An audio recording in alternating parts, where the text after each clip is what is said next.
ಸಿಂದಗಿ ಶ್ರೀಗಳವರೇ, ಮುಕ್ತಿಮಂದಿರದ ಶ್ರೀಗಳವರೇ, ಬಂಕಾಪುರದ ಶ್ರೀಗಳವರೇ, ರವಿ ಹಂಜಿಗೆ ಮಠರವರೇ, ಶ್ರೀ ಶಿವಕುಮಾರ ಸ್ವಾಮಿ ಅವರೇ, ರುದ್ರಪ್ಪ ಲಮಾಣಿ ಅವರೇ, ಈ ಕಾರ್ಯಕ್ರಮದ ಪ್ರಭಾರಿಗಳು, ಕೇಂದ್ರ ಬಿಂದುಗಳು ಆದಂತಹ ಶಟಸ್ಥಲ ಬ್ರಹ್ಮಿ ಗುರುಶಾಂತೇಶ್ವರ ಶಿವಾಚಾರ್ಯ ಸ್ವಾಮೀಜಿಯವರೇ, ಶಿವಯೋಗಿ ಸ್ವರೂಪರಾಗಿ ಉಪಸ್ಥಿತ ಎಲ್ಲ ಮಠಗಳ ಶ್ರೀಗಳವರೇ, ಗುರುಪಾದಯ್ಯ ಸಾಲಿಮಠರವರೇ, ಆಗಮಿಸಿದ ಎಲ್ಲ ಭಕ್ತ ಬಂಧುಗಳೇ, ತಾಗಿಂದರೆ ಮಾಧ್ಯಮ ಪ್ರತಿನಿಧಿಗಳವರೇ ಮತ್ತು ಮಕ್ಕಳು ಸೇರಿದಂತೆ ನಿಮ್ಮೆಲ್ಲರಿಗೂ ಜಗದ್ಗುರು ಪಂಚಾಚಾರ್ಯರು, ಉಜ್ಜಯಿನಿ ಪೀಠದ ಕ್ಷೇತ್ರನಾಥ ಜಗದ್ಗುರು ಮರಳು ಸಿದ್ಧರು, ಜಗನ್ಮಾತ ಗೌರಿ ದೇವಿ ಅನಂತ ಸನ್ಮಂಗಲಗಳನ್ನ ಅನುಗ್ರಹಿಸಲಿ ಅನ್ನುವಂತಹ ಶುಭ ಹಾರೈಕೆಗಳನ್ನ ಆಶೀರ್ವಾದ ಮಾಡತಕ್ಕಂಥವರಾಗಿದ್ದಾರೆ. ಈ ನಾಡು ಸಮೃದ್ಧವಾಗಿ ಸುಭಿಕ್ಷವಾಗಲಿ, ಒಳ್ಳೆಯ ಮಳೆಯಾಗಲಿ, ಒಳ್ಳೆಯ ಬೆಳೆಯಾಗಲಿ, ಬೆಳೆಗೆ ತಕ್ಕ ಮಾರುಕಟ್ಟೆ ಮೌಲ್ಯ ದೊರೆತು ಈ ದೇಶದ ಬೆನ್ನೆಲುಬು ಅನಿಸಿಕೊಂಡಂತಹ ಅನ್ನದಾತ ರೈತನ ಬದುಕು ಉತ್ತಮಗೊಳ್ಳಲಿ, ಎಲ್ಲರ ವ್ಯವಹಾರ, ವ್ಯಾಪಾರ, ಉದ್ಯೋಗಗಳ ಅಭಿವೃದ್ಧಿಯಾಗಲಿ, ವಧುವರರ ಕಲ್ಯಾಣವಾಗಲಿ, ವಿದ್ಯಾರ್ಥಿಗಳ ಭವಿಷ್ಯ ಉಜ್ವಲವಾಗಲಿ, ಸಂತಾನ ಅಪೇಕ್ಷಿ ದಂಪತಿಗಳಿಗೆ ದೇಶಭಕ್ತ, ವಿದ್ಯಾ ವಿನಯ, ಸಂಸ್ಕಾರವಂತ, ಧರ್ಮನಿಷ್ಠ ಮಕ್ಕಳು ಹುಟ್ಟುವಂತಾಗಲಿ, ಗ್ರಾಮದ, ಪಟ್ಟಣದ, ರಾಜ್ಯದ, ದೇಶದ ಎಲ್ಲ ಜನರು ನಾವಿಂಥ ಜಾತಿಯವರು, ಜನಾಂಗದವರು, ಧರ್ಮದವರು ಅನ್ನುವುದಕ್ಕಿಂತ ಬದಲಾಗಿ ನಾವೆಲ್ಲರೂ ಈ ದೇಶದ ಸತ್ಪ್ರಜೆಗಳು, ಭಾರತ ಮಾತೆಯ ಮಕ್ಕಳು, ನಾವೆಲ್ಲರೂ ಭಾರತೀಯರು ಅನ್ನುವಂತಹ ಸಮನ್ವಯ ಭಾವ ಎಲ್ಲರಲ್ಲೂ ಒಡಮೂಡುವಂತ ಆಗಲಿ ಅನ್ನುವಂತಹ ಅನಂತ ಸನ್ಮಂಗಲಗಳನ್ನ ಮತ್ತೊಮ್ಮೆ ಒಗದೊಮ್ಮೆ ನಿಮ್ಮೆಲ್ಲರಿಗೂ ಕೂಡ ಆಶೀರ್ವಾದ ಮಾಡತಕ್ಕಂಥವರಾಗಿದ್ದಾರೆ. ನೆಗಳೂರಿನ ಧಾರ್ಮಿಕ ಚಾರಿತ್ರಿಕ ಇತಿಹಾಸದಲ್ಲಿ ಒಂದು ಅದ್ಭುತವಾದ ಕಾರ್ಯಕ್ರಮ ನಿನ್ನೆಯಿಂದ ಇವತ್ತಿನವರೆಗೆ ನಡೆದುಕೊಂಡು ಬಂದಿರುವಂತದ್ದು. ಈಗಾಗಲೇ ಕಾಶಿ ಜಗದ್ಗುರುಗಳವರು, ಶ್ರೀಶೈಲ ಜಗದ್ಗುರುಗಳವರು ಏನು ಆಶೀರ್ವಚನ ಮಾಡಿದ್ದಾರೆ ಅದೆಲ್ಲವೂ ಕೂಡ ಸರಿಯಾಗಿರುವಂತದ್ದು ಅನ್ನುವಂಥದ್ದಕ್ಕೆ ನಾವು ಕೂಡ ಹೋಗ್ಬಿಟ್ಟುತ್ತಾ ನಿನ್ನೆ ನಡೆದಂತ ಅಡ್ಡಪಲ್ಲಕ್ಕಿ ಉತ್ಸವ, ಯುಗಮಾನ ಉತ್ಸವಕ್ಕೆ ಮತ್ತೊಂದು ಕಿರೀಟವನ್ನು ತಂದಿರುವಂಥದ್ದು. ಸಾಮಾನ್ಯವಾಗಿ ಅಡ್ಡಪಲ್ಲಕ್ಕಿ ಅನ್ನುವಂತಹ ಪದವನ್ನ ನೀವೆಲ್ಲ ವಿಶ್ಲೇಷಣೆ ಮಾಡಿದಾಗ ಪಲ್ಲಕ್ಕಿ ಅಡ್ಡಿರ್ತದ, ಅದಕ್ಕೆ ಇದಕ್ಕೆ ಅಡ್ಡ ಪಲ್ಲಕ್ಕಿ ಅಂತಾರ ಅಂತ ನೀವು ತಿಳ್ಕೊಂಡಿರ್ತೀರಿ. ಆದ್ರೆ ನಿಜವಾದ ಅರ್ಥ ಏನು ಅಂತ ಕೇಳಿದ್ರೆ ಅದು ಆದ್ಯರ ಪಲ್ಲಕ್ಕಿ. ಯಾರು ಈ ಜಗತ್ತಿನ ಆದಿಯ ಗುರುಗಳು, ಆದ್ಯರು, ಅವರ ಪಲ್ಲಕ್ಕಿ ಉತ್ಸವ ಅದು ಯಾವಾಗ ಯುಗಮಾನೋತ್ಸವದ ಸಂದರ್ಭದಲ್ಲಿ. ಈ ಜಗತ್ತಿನ ಮೊತ್ತ ಮೊದಲ ಗುರುಗಳು ಯಾರು ಅಂದ್ರೆ ಆದಿ ಜಗದ್ಗುರು ಪಂಚಾಚಾರ್ಯರು. ಇದೆಲ್ಲವನ್ನ ಸನ್ನಿಧಿಯವರು ವಿಶ್ಲೇಷಣೆ ಮಾಡಿದ್ದಾರೆ. ಅಂತಹ ಪಂಚಾಚಾರ್ಯರ ಅಡ್ಡಪಲ್ಲಕ್ಕಿ ಉತ್ಸವ ಜೊತೆಗೆ ಯುಗಾದಿಯ ಪರ್ವ ಕಾಲದಲ್ಲಿ ಪಂಚಾಚಾರ್ಯ ಯುಗಮಾನೋತ್ಸವ ಕೂಡ ನೆಗಳೂರಿನ ಈ ಧಾರ್ಮಿಕ ಕ್ಷೇತ್ರದಲ್ಲಿ ನಡೆದಿರುವಂತದ್ದು ಬಹಳ ಸಂತೋಷವನ್ನ, ಸಂಭ್ರಮವನ್ನು ತಂದಿರುವಂತದ್ದು. ಬಹುಶಃ ನೆಗಳೂರಿನ ಶ್ರೀ ಮಠದ ಪರಂಪರೆ ಬಹಳ ವಿಶೇಷವಾಗಿರುವಂತದ್ದು. ಶಿವಪೂಜಾ ನಿಷ್ಠರು, ತಪಸ್ವಿಗಳು, ಈ ಮಠದ ಅನೇಕ ಶಿವಾಚಾರ್ಯರು ಶಿವಯೋಗಿ ಸ್ವರೂಪರಾಗಿ ಕರ್ತೃ ಶ್ರೀ ಗುರುಶಾಂತೇಶ್ವರ ಶಿವಾಚಾರ್ಯರಿಂದ ಹಿಡಿದು ಲಿಂಗೈಕ್ಯ ಶಿವಾನಂದ ಶಿವಾಚಾರ್ಯ ಸ್ವಾಮೀಜಿಯವರವರೆಗೆ ಅನೇಕ ಲಿಂಗ ಪೂಜಾ ನಿಷ್ಠರನ್ನ, ಶಿವಪೂಜಾ ನಿಷ್ಠರನ್ನ, ಈ ಸಮಾಜಕ್ಕೆ ಧಾರ್ಮಿಕವಾದ ಸಂಸ್ಕಾರವನ್ನು ಕೊಡತಕ್ಕಂಥ ಶಿವಯೋಗಿಗಳನ್ನ, ಲಿಂಗ ದೀಕ್ಷೆಯನ್ನು ಕೊಡತಕ್ಕಂಥ ಶಿವಾಚಾರ್ಯರನ್ನ ಈ ಮಠ ತನ್ನ ಪರಂಪರೆಯಲ್ಲಿ ಕಂಡುಕೊಂಡು ಬಂದಿರತಕ್ಕಂಥದ್ದನ್ನು ನಾವು ನೋಡುತ್ತೇವೆ. ಅದರಲ್ಲೂ ವಿಶೇಷವಾಗಿ ಲಿಂಗೈಕ್ಯ ಶಿವಾನಂದ ಶಿವಾಚಾರ್ಯ ಸ್ವಾಮೀಜಿಯವರು ಪಂಚಾಕ್ಷರ ಗವಾಯಿಗಳವರೆಗೆ ಸುಮಾರು 12 ವರ್ಷಗಳ ಕಾಲ ಕ್ರಿಯಾದೀಕ್ಷೆಯ ಗುರುಗಳಾಗಿದ್ರು ಅನ್ನುವಂಥದ್ದು ಕೂಡ ಇತಿಹಾಸದಲ್ಲಿರುವಂಥದ್ದು. ಬಹಳ ಅದ್ಭುತವಾಗಿರ್ತಕ್ಕಂಥ ವ್ಯಕ್ತಿತ್ವ ಅವರು. ಪೂರ್ವಾಶ್ರಮದ ಸಂಬಂಧಿಗಳು ಹಿರಿಯರಾಗಲಿಲ್ಲ. ಬಹುಶಃ ಈ ವೇದಿಕೆಯಿಂದ ನಾವು ಬಹಳ ಸಂತೋಷದಿಂದ ಒಂದು ಮಾತನ್ನು ಹೇಳೋದಾದ್ರೆ, ಮೊಟ್ಟ ಮೊದಲು ನಮಗೆ ಯಾವುದೇ ಮಠದ ಉತ್ತರಾಧಿಕಾರಿಯಾಗಲಿ ಏನೂ ಕೂಡ ಇರದೇ ಇರುವಂತಹ ಸಂದರ್ಭದೊಳಗೆ ಬೆಳಗಾವಿಯಲ್ಲಿ ಅಧ್ಯಯನ ಮಾಡುವಂತಹ ಪರಿಸ್ಥಿತಿಯೊಳಗೆ ಹಿರಿಯ ಹಡಗಲಿಯಲ್ಲಿ ನಡೆದಂತ ಪುರಾಣ ಕಾರ್ಯಕ್ರಮ ಮಂಗಲ ಸಮಾರಂಭದಲ್ಲಿ ಫ್ಯಾಕ್ಟರಿ ಒಳಗೆ ನಮ್ಮನ್ನು ಕೂಡ ಕೂಡಿಸಿ ಕಾವ್ಯ ವಸ್ತ್ರವನ್ನ ಧರಿಸಿ ಜೊತೆಗೆ ಆ ಉತ್ಸವದೊಳಗೆ ಈ ಲೋಕಕ್ಕೆ ಮೊಟ್ಟ ಮೊದಲು ಕರೆದುಕೊಂಡು ಬಂದಂತ ವ್ಯಕ್ತಿತ್ವ ಯಾರು ಅಂದ್ರೆ ಲಿಂಗೈಕ್ಯ ಶಿವಾನಂದ ಶಿವಾಚಾರ್ಯ ಸ್ವಾಮೀಜಿಯವರು. ಅಷ್ಟೇ ಅಲ್ಲ, ಮುದೇನೂರು ಹಿರೇಮಠದ ಪಟ್ಟಾಧ್ಯಕ್ಷರಾದ ಮೇಲೆ ರಾಣೇಬೆನ್ನೂರಿಂದ ಪುತ್ತೂರಕ್ಕೆ ಬರ್ಬೇಕಾದ್ರೆ ಹೊನ್ನತ್ತಿ ಅಂತ ಹೇಳಿ 3 ಊರುಗಳು ಸಿಗ್ತಾವ. ಅಲ್ಲಿ ಗುಡಿ ಹೊನ್ನತ್ತಿ ಅನ್ನುವಂತ ಒಂದು ಊರು.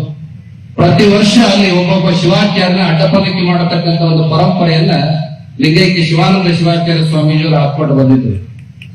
ಆ ಒಂದು ಊರಿನೊಳಗ ಮುದೇನೂರು ಶ್ರೀಗಳಾಗಿರ್ತಕ್ಕಂಥ ಆ ಸಂದರ್ಭದ ನಮ್ಮನ್ನ ಅಡ್ಡಪಲ್ಲಕ್ಕಿ ಉತ್ಸವದ ಮುಖಾಂತರವಾಗಿ ಮೆರವಣಿಗೆಯನ್ನು ಮಾಡಿ ತಾವು ಸ್ವತಃ ಮುಂದೆ ನಡೆದುಕೊಂಡು ಹೋಗಿ ಆ ಸಂದರ್ಭದಲ್ಲಿ ಆ ಕಾರ್ಯವನ್ನು ನಡೆಸಿರ್ತಕ್ಕಂಥದ್ದು ಇವತ್ತಿಗೂ ಕೂಡ ನಮ್ಮ ಕಣ್ಣ ಮುಂದೆ ಇರ್ತಕ್ಕಂಥದ್ದು. ಅದನ್ನ ಮಾಡಿದಂತ ಆ ವಯಸ್ಸಿನೊಳಗೆ ಹಿರಿಯರಾದ್ರೂ ಕೂಡ ಹಿರಿಯರನ್ನು ಪ್ರೀತಿಯಿಂದ ಕಾಣತಕ್ಕಂಥ ಬಹಳ ದೊಡ್ಡ ಕೂಡ ಯಾರಿಗಾಗಿತ್ತು ಅಂದ್ರೆ ಲಿಂಗೈಕ್ಯ ಶಿವಾನಂದ ಶಿವಾಚಾರ್ಯ ಸ್ವಾಮೀಜಿ ಅವ್ರದ್ದು ಆಗಿತ್ತು ಅನ್ನುವಂಥದ್ದು. ಅಷ್ಟೇ ಅಲ್ಲ, ಯಾರಾದ್ರೂ ಸತ್ರೆ ಕೆಟ್ಟರೆ ಆ ಮನೆಗಳಿಗೆ ತೆರಳಿ ಆ ಮಠಗಳಿಗೆ ತೆರಳಿ ಸಂಪೂರ್ಣವಾದ ಕಾರ್ಯ ಮುಗಿಯುವವರೆಗೂ ಕೂಡ ಅಲ್ಲಿದ್ದು ಅದನ್ನ ಮುಗಿಸಿಕೊಟ್ಟೆ ಬರತಕ್ಕಂತ ಒಂದು ಅಪರೂಪದ ವ್ಯಕ್ತಿತ್ವ ಅವರದಾಗಿತ್ತು. ಒಂದು ಘಟನೆಯನ್ನ ನೆನಪು ಮಾಡ್ಕೊಳ್ಳೋದಾದ್ರೆ, ನಾವು ಪೂರ್ವಾಶ್ರಮದ ಮಾತೋಶ್ರೀ ಅವರು ಲಿಂಗೈಕ್ಯರಾದಂತಹ ಸಂದರ್ಭದೊಳಗೆ ಮುದೇನೂರಿಗೆ ಬಂದು ಬೆಳಗ್ಗೆಯಿಂದ ಸಂಜೆವರೆಗೂ ಇದ್ದು ಆ ಗೂಡನ್ನ ಹೇಗೆ ನಿರ್ಮಾಣ ಮಾಡಬೇಕು, ಸಮಾಧಿಯನ್ನು ಹೇಗೆ ಕಟ್ಟಬೇಕು, ಹೇಗೆ ಗುದ್ದು ತೆಗಿಬೇಕು, ಇದೆಲ್ಲವನ್ನ ಅವರಿಗೆ ಸೂಚನೆ ಕೊಡ್ತಾ ಸಲಹೆ ಕೊಡ್ತಾ ಆ ಗೂಡನ್ನ ತೆಗೆದು ಸ್ವತಃ ಅದರೊಳಗೆ ಕೂತ್ಕೊಂಡು ಅಳತೆ ಸರಿ ಇದೆಯಲ್ಲ ಅಂತೇಳಿ ಪರೀಕ್ಷೆ ಮಾಡಿದಂತ ಸ್ವಾಮೀಜಿಯವರು ಯಾರಾದ್ರೂ ಇದ್ರೆ ಅದು ಲಿಂಗೈಕ್ಯ ಶಟಸ್ಥಲ ಪ್ರಭು ಶಿವಾನಂದ ಶಿವಾಚಾರ್ಯ ಸ್ವಾಮೀಜಿಯವರು ಅನ್ನುವಂಥದ್ದು. ಆ ಬಾಂಧವ್ಯ ಯಾವತ್ತೂ ಕೂಡ ಇಟ್ಟುಕೊಂಡು ಬಂದಿರ್ತಕ್ಕಂಥದ್ದು. ಬಹುಶಃ ಅವರ ಷಷ್ಠಿ ಪೂರ್ತಿ ಕಾರ್ಯಕ್ರಮದೊಳಗ ಅವತ್ತಿನ ಸಂದರ್ಭದೊಳಗ ಮುದೇನೂರು ಸ್ವಾಮಿಗಳವರು ಪುರೋಹಿತರಾಗಿ ಭಾಗವಹಿಸಿ ಸಂಪೂರ್ಣವಾದ ಅವರ ಮಂಗಲ ಸ್ನಾನ ಇತ್ಯಾದಿ ಕಾರ್ಯಗಳನ್ನು ನೆರವೇರಿಸಿರ್ತಕ್ಕಂಥದ್ದು ಇದೇ ಮಠದಲ್ಲಿ ಅನ್ನುವಂಥದ್ದನ್ನ ನಾವು ಯಾವತ್ತೂ ಕೂಡ ನೆನಪಿನಲ್ಲಿ ಇಟ್ಟುಕೊಂಡಿರ್ತಕ್ಕಂಥದ್ದು. ಆ ಹಿನ್ನೆಲೆಯೊಳಗ ಅವರ ಉತ್ತರಾಧಿಕಾರಿಯಾಗಿ ನಮ್ಮ ಗುರುಶಾಂತೇಶ್ವರ ಶಿವಾಚಾರ್ಯ ಸ್ವಾಮೀಜಿಯವರು ರಂಭಾಪುರಿ ಜಗದ್ಗುರುವರ ಗಾಡಿಯಲ್ಲಿ ಬೆಳೆದು ಬಹಳ ಅದ್ಭುತವಾದ ಧರ್ಮ ಕಾರ್ಯವನ್ನ ಈ ಸಂದರ್ಭದಲ್ಲಿ ಮಾಡಿಕೊಂಡು ಬರ್ತಕ್ಕಂಥದ್ದನ್ನ ನೀವೆಲ್ಲ ನೋಡಿದ್ರಿ. ಸುಮಾರು 30 ಊರುಗಳಲ್ಲಿ ಪ್ರತಿನಿತ್ಯ ಪ್ರವಚನವನ್ನ ಒಂದೊಂದು ಊರುಗಳಲ್ಲಿ 5 ದಿನಗಳ ಕಾಲ ಪ್ರವಚನವನ್ನ ನಡೆಸ್ತಾ ಆ ಗ್ರಾಮದ ಜನರಿಗೆ ಲಿಂಗ ದೀಕ್ಷೆ ಇರಬಹುದು, ರುದ್ರಾಕ್ಷ ಧಾರಣೆ ಇರಬಹುದು, ಭಸ್ಮ ಕೊಡ್ತಕ್ಕಂತ ಕಾರ್ಯ ಇರಬಹುದು, ಇವೆಲ್ಲದರ ಜೊತೆಗೆ ಸಂಸ್ಕಾರದ ಬೀಜವನ್ನು ಬಿತ್ತಿ ಅವರೆಲ್ಲರಿಗೂ ಕೂಡ ಒಂದು ತತ್ವಾಮೃತದ ಅರಿವನ್ನ ಕೊಡತಕ್ಕಂತ ಕೆಲಸವನ್ನ ನಮ್ಮ ಮಠದ ಶ್ರೀಗಳು ಮಾಡಿಕೊಂಡು ಬಂದು ಕೊನೆಗೆ ಈ ಒಂದು 36 ಅಡಿಯ ರಥದ ಒಂದು ಉದ್ಘಾಟನಾ ಕಾರ್ಯಕ್ರಮವನ್ನು ನಡೆಸಬೇಕು ಅನ್ನುವಂತ ಚಿಂತನೆ ಅವರಿಗೆ. ಬಹುಶಃ ಆ ಸಂದರ್ಭದಲ್ಲಿ ನಮಗೂ ಕೂಡ ಅವರು ಭಿನ್ನವನ್ನ ಮಾಡ್ಕೊಂಡಿದ್ರು. 22ನೇ ತಾರೀಕು ರಂಭಾಪುರಿ ಜಗದವರ ಜೊತೆ ತಾವು ಬರಬೇಕು ಅಂತ ಹೇಳಿ. ಬಹುಶಃ ರಂಭಾಪುರಿ ಜಗದವರ ವಿಶಾಲವಾದ ಗುಣ ಎಂತದ್ದು ಅಂತ ಕೇಳಿದ್ರೆ, ಈಗಾಗಲೇ ಶ್ರೀಶೈಲ ಸನ್ನಿಧಿ ಅವರು ಹೇಳಿದ ಹಾಗೆ ಪಂಚಾಚಾರ್ಯ ಯುಗಮಾನೋತ್ಸವದ ಒಂದು ಅನಿಶ್ಚಿತತೆಯ ಗೊಂದಲ ಇದ್ದಾಗ ರಂಭಾಪುರಿ ಜಗದ್ಗುರು ದೃಢಮನಸ್ಕರಾಗಿ ಅವರ ಒಂದೇ ಒಂದು ಸಂಕಲ್ಪ ಏನಪ್ಪಾ ಅಂದ್ರೆ ಆ ಮಿತಿಗೆ ಸರಿಯಾಗಿ ಆ ಕಾರ್ಯಕ್ರಮ ನಡೆಯಬೇಕು ಅನ್ನುವಂತ ಚಿಂತನೆಯನ್ನ ಮಾಡಿ ತತ್ಕ್ಷಣವೇ ನೆಗಳೂರು ಸ್ವಾಮೀಜಿಯವರಿಗೆ ಅಪ್ಪಣೆಯನ್ನು ಕೊಟ್ಟು ಬಹುಶಃ ನಿನ್ನೆ ಮತ್ತು ಇವತ್ತಿನ ಕಾರ್ಯಕ್ರಮ ಈ ಮಠದ ಇತಿಹಾಸದೊಳಗ ಸುವರ್ಣ ಅಕ್ಷರಗಳಿಂದ ಬರೆಯದಿರುವಂತಹ ರೀತಿಯೊಳಗೆ ಕಾರ್ಯಕ್ರಮ ನಡೆದದಂದ್ರೆ ಅದಕ್ಕೆ ಪ್ರಮುಖ ಕಾರಣ ಯಾರಪ್ಪ ಅಂದ್ರೆ ರಂಭಾಪುರಿ ಜಗದ್ಗುರುವರ ಅಪ್ಪಣೆ ಆದೇಶ ಅನ್ನುವಂಥದ್ದನ್ನ ಜೊತೆಗೆ ಅವರ ಶಿಷ್ಯರಾಗಿ ಆ ಆದೇಶವನ್ನ ತ್ರಿಕರಣ ಪೂರ್ವಕವಾಗಿ ಪಾಲಿಸಿ ನಮ್ಮ ರುದ್ರಫಲ ಮಾಡಿ ಅವರನ್ನ ಹಿಡಿದುಕೊಂಡು ಎಲ್ಲ ಭಕ್ತರನ್ನ ಸೆಳೆದುಕೊಂಡು ಈ ರೀತಿಯಾದಂತಹ ಅದ್ಭುತ ಕಾರ್ಯಕ್ರಮವನ್ನ ಗುರುಶಾಂತೇಶ್ವರ ಶಿವಾಚಾರ್ಯ ಸ್ವಾಮೀಜಿಯವರು ಮಾಡ್ಕೊಂಡು ಬಂದಿದ್ದಾರೆ.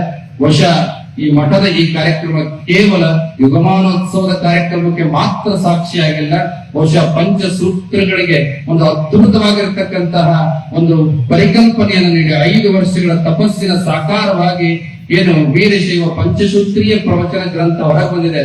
ಸುಮಾರು 720 ಪುಟಗಳ ಆ ಬೃಹತ್ ಗ್ರಂಥ ಇವತ್ತು ಈ ವೇದಿಕೆಯೊಳಗ ಈ ಮಠದಿಂದ ಲೋಕಾರ್ಪಣೆ ಆಗ್ತಾ ಇದೆ ಅಂದ್ರೆ ಬಹುಶಃ ಎಲ್ಲರಿಗಿಂತ ಹೆಚ್ಚಾಗಿ ಲಿಂಗೈಕ್ಯ ಶಿವಾನಂದ ಶಿವಾಚಾರ್ಯ ಆತ್ಮಕ್ಕೆ ಬಹಳ ಸಂತೋಷವನ್ನ ಅದು ತಂದಿದೆ ಅನ್ನುವಂತ ಮಾತನ್ನ ಈ ಸಂದರ್ಭದಲ್ಲಿ ಹೇಳೋದಕ್ಕೆ ಬಯಸ್ತೇವೆ. ಯಾಕೆ ಅಂತ ಕೇಳಿದ್ರೆ ಪಂಚಪೀಠಗಳು ಪಂಚ ಆಚಾರ್ಯರು ಅಂದ್ರೆ ಶಿವಾನಂದ ಶಿವಾಚಾರ್ಯರಿಗೆ ಬಹಳ ಅದ್ಭುತವಾಗಿರ್ತಕ್ಕಂಥ ಒಂದು ಪ್ರಾಣ ಭಕ್ತಿ ಶ್ರದ್ಧೆಗಳು ಇಟ್ಟುಕೊಂಡು ಬಂದಿರತಕ್ಕಂಥದ್ದು. ಅದೇ ಪರಂಪರೆಯನ್ನ ಪ್ರಸ್ತುತ ಗುರುಶಾಂತೇಶ್ವರ ಶಿವಾಚಾರ್ಯ ಸ್ವಾಮೀಜಿಯವರು ಮುಂದುವರಿಸಿಕೊಂಡು ಬಂದಿದ್ದಾರೆ. ಬಹಳ ಅದ್ಭುತವಾದ ಕಾರ್ಯವನ್ನು ಮಾಡಿದ್ದಾರೆ. 36 ಅಡಿಯ ಬಹಳ ಸುಂದರವಾದ ರಥವನ್ನು ನಿರ್ಮಾಣ ಮಾಡಿ ಲೋಕಾರ್ಪಣೆ ಮಾಡಿದ್ದಾರೆ. ಅದರ ಜೊತೆಗೆ ಸಾಮೂಹಿಕ ವಿವಾಹ ಕಾರ್ಯಕ್ರಮ ಇರಬಹುದು, ಇನ್ನು ಅನೇಕ ಕಾರ್ಯಕ್ರಮಗಳನ್ನು ನಡೆಸಿಕೊಂಡು ಬಂದಿದ್ದಾರೆ. ಈಗಾಗಲೇ ಆ ಸ್ವಾಮೀಜಿಯವರ ಭಕ್ತರ ಪ್ರೀತಿಯನ್ನ ಜನಮನ್ನಣೆಯನ್ನು ಗಳಿಸಿದ್ದಾರೆ. ಅವರ ಮಠದೊಳಗೂ ಕೂಡ ಅನೇಕ ಆಂತರಿಕ ಸಮಸ್ಯೆಗಳಿದ್ದಾವೆ ಬಹುಶಃ. ಆದ್ರೆ ಈ ಒಂದು ವೇದಿಕೆಯಿಂದ ಪಂಚಪೀಠಾಧೀಶ್ವರ ಆಶೀರ್ವಾದ ಮಾಡೋದು ಏನಪ್ಪಾ ಅಂತ ಕೇಳಿದ್ರೆ ಆ ಎಲ್ಲ ಸಮಸ್ಯೆಗಳಿಂದ ಮುಕ್ತರಾಗಿ ಇನ್ನಷ್ಟು ಧಾರ್ಮಿಕ, ಸಾಮಾಜಿಕ, ಶೈಕ್ಷಣಿಕ ಸೇವೆಯನ್ನ ಮಾಡುವಂತ ಶಕ್ತಿಯನ್ನ ಎಲ್ಲ ಪಂಚಾಚಾರ್ಯರು ಉಜ್ಜಯಿನಿ ಪೀಠದ ಜಗತ್ತಿನ ಮರಳು ಸಿದ್ಧರು ಗುರುಶಾಂತೇಶ್ವರ ಶಿವಾಚಾರ್ಯರಿಗೆ ಆಶೀರ್ವಾದ ಮಾಡಲಿ ಅನ್ನುವಂತ ಮಾತನ್ನ ಈ ಸಂದರ್ಭದಲ್ಲಿ ಹಾರೈಸಿ, ವಿಶೇಷವಾಗಿ ಪೂನಾ ನಗರದಿಂದ ಸಿದ್ಧಾಂತ ಶಿಖಾಮಣಿ ಪಾರಾಯಣ ಮಾಡೋದಕ್ಕೆ ಭಕ್ತರು ಬಂದಿದ್ದಾರೆ. ಸಮಯಾವಕಾಶ ಆಗದೇ ಇರೋ ಕಾರಣಕ್ಕಾಗಿ ಅವರೆಲ್ಲರೂ ಕೂಡ ಗೊತ್ತಿದ್ದಾರೆ. ಅವರಿಗೂ ಕೂಡ ಸನ್ಮಂಗಲ ಆಶೀರ್ವಾದಗಳು. ವಿಶೇಷವಾಗಿ ನಮ್ಮ ರವಿ ಹಂಚಿಗಿ ಮಠರು ಉಜ್ಜಯಿನಿ ಪೀಠದ ಶಿಷ್ಯರಾಗಿದ್ದರು ಕೂಡ ದೂರದ ಅಮೆರಿಕದಲ್ಲಿ ಬಹಳ ದೊಡ್ಡ ಉದ್ಯೋಗದಲ್ಲಿ ಇದ್ರು ಕೂಡ ಇವತ್ತಿನ ಈ ಪರಿಸ್ಥಿತಿಯನ್ನ ನೋಡ್ಕೊಂಡು ಸುಮ್ಮನೆ ಹೋಗ್ಲಿಲ್ಲ. ಅವರು ಎಂತೆಂತ ವಿದ್ವಾಂಸರಿದ್ರು ನಮ್ಗೆ ಯಾಕೆ ಬೇಕಪ್ಪ ಅನ್ನುವಂತ ಚಿಂತನೆಯೊಳಗಿರುವಂತ ಅನೇಕ ವ್ಯಕ್ತಿಗಳನ್ನ ನಾವು ಕಾಣ್ತೇವೆ. ಆದ್ರೆ ಆ ಎಲ್ಲ ದಿಟ್ಟವಾಗಿರ್ತಕ್ಕಂಥ ರೀತಿಯೊಳಗ ಆ ಪರಿಸ್ಥಿತಿಯನ್ನು ಎದುರಿಸಿ ವಿಶ್ವವಾಣಿ ದಿನಪತ್ರಿಕೆಯೊಳಗ ಪುಂಖಾನುಪುಂಖವಾಗಿ ಲೇಖನಗಳನ್ನ ಬರೆದು ಇಡೀ ಸಮಾಜವನ್ನ ಎಚ್ಚರಿಸಿದಂತ ಕೀರ್ತಿ ಯಾರಿಗಾದ್ರೂ ಸಲ್ಲೋದಾದ್ರೆ ರವಿ ಹಂಚಿಗಿ ಮಠ ಅವರಿಗೆ ಸಲ್ತದ ಅನ್ನುವಂಥದ್ದು. ಅವರು ಇವತ್ತಿನ ದಿವಸ ಈ ಒಂದು ಕಾಶಿ ಜಗದವರ ವೀರಶೈವ ಪಂಚಸೂತ್ರೀಯ ಪ್ರವಚನ ಗ್ರಂಥವನ್ನು ಲೋಕಾರ್ಪಣೆ ಮಾಡಿದ್ದಾರೆ. ಅವರೇ ಹೇಳಿದ ಹಾಗೆ ಸಮ ಸಮಾಜದ ನಿರ್ಮಾಣದೊಳಗ ಒಬ್ಬ ಕಟ್ಟ ಕಡೆಯ ವ್ಯಕ್ತಿಯಿಂದ ಕೂಡ ಈ ಮಹಾನ್ ಗ್ರಂಥವನ್ನು ಉದ್ಘಾಟನೆ ಮಾಡತಕ್ಕಂಥ ಯೋಗ ಸಿಕ್ಕಿರ್ತಕ್ಕಂಥದ್ದು ವೀರಶೈವರೆಲ್ಲರೂ ಕೂಡ ಸಮಾನರು ಅನ್ನುವಂಥದ್ದನ್ನ ತೋರಿಸಿಕೊಡುತ್ತದೆ ಅನ್ನುವಂತ ಮಾತನ್ನ ತಿಳಿಸಿದ್ದಾರೆ. ಅದು ಸತ್ಯವಾಗಿರ್ತಕ್ಕಂಥದ್ದು. ಇನ್ನು ನಮ್ಮ ವಿದ್ವಾನ್ ಡಾಕ್ಟರ್ ಸಿ ಶಿವಕುಮಾರ ಸ್ವಾಮಿ ಅವರು ಬಹಳ ದೊಡ್ಡ ವಿದ್ವಾಂಸರು. ಆ ಗ್ರಂಥದ ಕುರಿತು ಪರಿಚಯದ ಮಾತುಗಳನ್ನ ಆಡಿದ್ದಾರೆ. ಅವರಿಗೂ ಕೂಡ ಒಳ್ಳೆಯದಾಗಿ. ನಮ್ಮ ರುದ್ರಪ್ಪ ಲಮಾಣಿಯವರು ಬಹಳ ದೊಡ್ಡದಾಗಿರ್ತಕ್ಕಂತಹ ಅತ್ಯಂತ ಪ್ರೀತಿಯ ನಿಷ್ಠಾವಂತ ಸೇವಕರು, ಶಿಷ್ಯರು. ಈ ಭಾಗದೊಳಗ ಶ್ರೀಶೈಲ ಪೀಠ ಇರಬಹುದು, ರಂಭಾಪುರಿ ಪೀಠ ಇರಬಹುದು, ಕಾಶಿ ಪೀಠ ಇರಬಹುದು, ಯಾವುದೇ ಪೀಠದ ಜಗತ್ತೊಳಗೆ ಬಂದರೂ ಕೂಡ ಅವರ ಆಶೀರ್ವಾದ ಪಡ್ಕೊಂಡು ಗುರುಗಳ ಅದ್ಭುತವಾಗಿರ್ತಕ್ಕಂಥ ಪ್ರೀತಿಯನ್ನು ಸಂಪಾದನೆ ಮಾಡಿಕೊಂಡು, ಅದರಲ್ಲೂ ವೀರಾಪುರ ಸ್ವಾಮಿಗಳಂದ್ರೆ ಅವ್ರಿಗೆ ಬಹಳ ಪ್ರೀತಿಯ ಗುರುಗಳು. ಅಂತಹ ಅವರ ಗರಡಿಯಲ್ಲಿ ಬೆಳೆದ ನಮ್ಮ ರುದ್ರಪ್ಪ ಲಮಾಣಿಯವರು ಈ ಕಾರ್ಯಕ್ರಮಕ್ಕೆ ಬಹಳ ದೊಡ್ಡ ಶಕ್ತಿಯ ದಾನವನ್ನ, ಸೇವೆಯನ್ನ ಮಾಡಿ ನೆಗಳೂರು ಶ್ರೀಗಳವರಿಗೆ ಬಲವನ್ನು ತುಂಬಿರೋ ಕಾರಣಕ್ಕಾಗಿ ಈ ಕಾರ್ಯಕ್ರಮ ಇಷ್ಟು ಸರ್ವಾಂಗ ಸುಂದರವಾಗಿ ನಿಮ್ಮೆಲ್ಲರಿಗೂ ಕೂಡ ಕಂಗೊಳಿಸ್ತಾ ಇದೆ ಅನ್ನುವಂತ ಮಾತನ್ನ ಅಪ್ಪಣೆಯನ್ನು ಕೊಡಿಸಿ, ಹೆಚ್ಚಿಗೆ ಏನನ್ನು ಕೂಡ ಅಪ್ಪಣೆಯನ್ನು ಕೊಡಿಸದೆ ನಿನ್ನೆ ದಿನ ಕಾರ್ಯಕ್ರಮ ಬಹಳ ಅದ್ಭುತವಾಗಿ ನಡ್ಕೊಂಡು ಬಂದಿದೆ. ರಂಭಾಪುರಿ ಜಗದ್ಗುರು ಆಶೀರ್ವಚನವನ್ನು ನೀವೆಲ್ಲರೂ ಕೂಡ ಕೇಳುವಂತವರು ಆಗ್ಲಿ ಅನ್ನುವಂತ ಮಾತನ್ನ ಈ ಸಂದರ್ಭದಲ್ಲಿ ಪಡಿಸಿ, ಒಟ್ಟಾರೆಯಾಗಿ ಹೇಳೋದಿಷ್ಟೇ, ನೆಗಳೂರಿನ ಶಿವಾಚಾರ್ಯ ಶ್ರೀಗಳು ಮಾಡುವಂತ ಎಲ್ಲ ಧಾರ್ಮಿಕ ಕಾರ್ಯಕ್ರಮಗಳಲ್ಲಿ ಎಲ್ಲ ಪೀಠಗಳ ಆಶೀರ್ವಾದ ಇರ್ತದೆ ಅನ್ನುವಂತ ಮಾತನ್ನ ಅವರಿಗೆ ಆಶೀರ್ವಾದ ಮಾಡುತ್ತಾ, ನಮ್ಮೆಲ್ಲ ಬಹುತೇಕ ಶಿವಾಚಾರ್ಯ ಬಳಗ ಬಂದು ಕೂತಿದ್ದಾರೆ. ಅವರೆಲ್ಲರಿಗೂ ಕೂಡ ಒಳ್ಳೆಯದಾಗ್ಲಿ. ಮಾಧ್ಯಮ ಪ್ರತಿನಿಧಿಗಳವರಿಗೆ, ಆರಕ್ಷಕ ಬಳಗಕ್ಕೆ ಬಂದಂತ ಎಲ್ಲರಿಗೂ ಕೂಡ ಭಗವಂತ ಈ ಪರಾಭವನಾಮ ಸಂವತ್ಸರದಲ್ಲಿ ಒಳ್ಳೆಯ ಮಳೆ ಬೆಳೆಯನ್ನ ನೀಡ್ಲಿ, ಕಾಪಾಡಲಿ, ರೈತರ ಬದುಕು ಹಸನಾಗ್ಲಿ ಅನ್ನುವಂತ ಮಾತನ್ನ ಆಶೀರ್ವಾದ ಮಾಡುತ್ತಾ ಮತ್ತೊಮ್ಮೆ ಸರ್ವರಿಗೂ ಕೂಡ ಮಂಗಲವನ್ನ ಅನುಗ್ರಹಿಸಿ ನಮ್ಮ ಆಶೀರ್ವಚನ ಸಂದೇಶವನ್ನ ಪೂರ್ಣಗೊಳಿಸ್ತಾ ಇದ್ದೇವೆ. ಓಂ ಶಾಂತಿಗೆ ಶಾಂತಿಗೆ ಶಾಂತಿಗೆ.